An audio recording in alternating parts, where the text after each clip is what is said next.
Hi everyone, this is Amy and welcome back to my channel. Today we're making chicken tikka masala. To a large bowl, we're going to add a little yogurt, lemon juice, and vegetable oil. I'm going to put all the amounts in the description box below because there's a lot going on here. We're going to add some ginger, garlic, cayenne, and garam masala.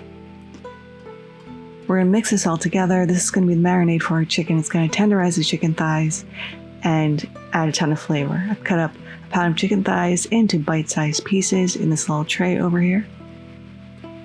So once that's all mixed up, we can add in our chicken thighs and we're going to thoroughly coat the chicken thighs. I like using dark meat because they're a little bit juicier and they're harder to mess up. They don't get as dry. We'll massage this all over our chicken until it's thoroughly coated. And you want to do this to let this sit and marinate for a minimum of 6 hours. I did mine overnight. So I'm going to cover this with a little plastic and pop it in the fridge. Now it is the next day. We need to toast up some cardamom pods and coriander seeds, just until you can start to smell them. And then we're going to grind this up in a spice grinder, mini blender, whatever you have.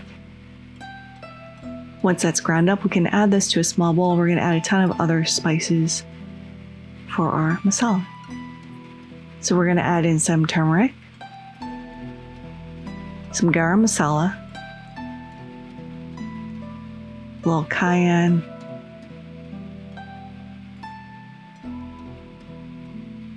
and a little cumin.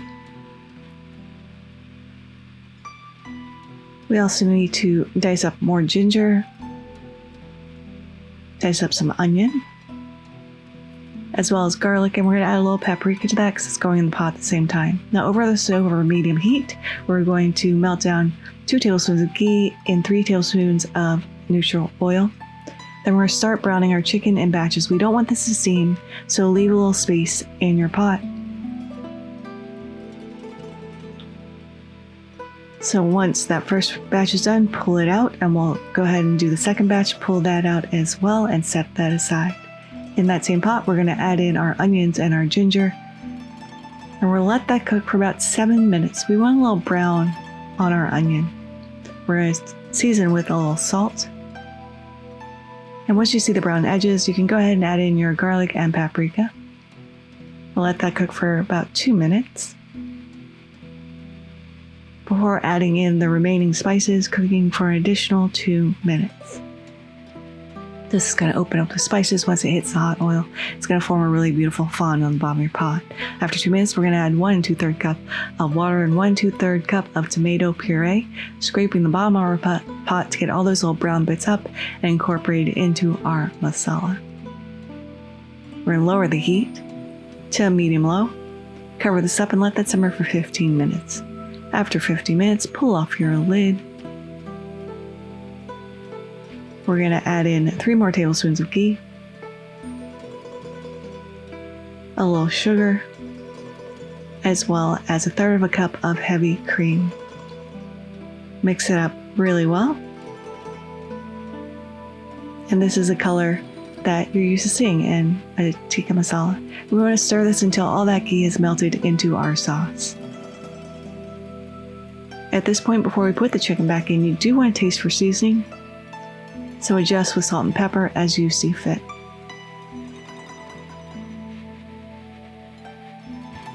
Once that taste is adjusted, go ahead and add back in your chicken and any juices that have accumulated in the tray. And we're going to cook this until all that chicken is cooked all the way through.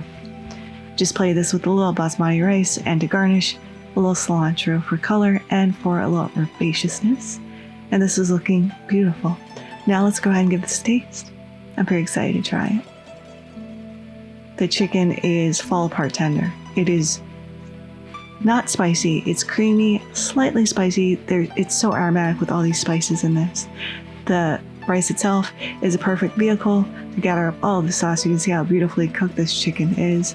And this was really easy to make, a 1-pot meal, and absolutely freaking delicious.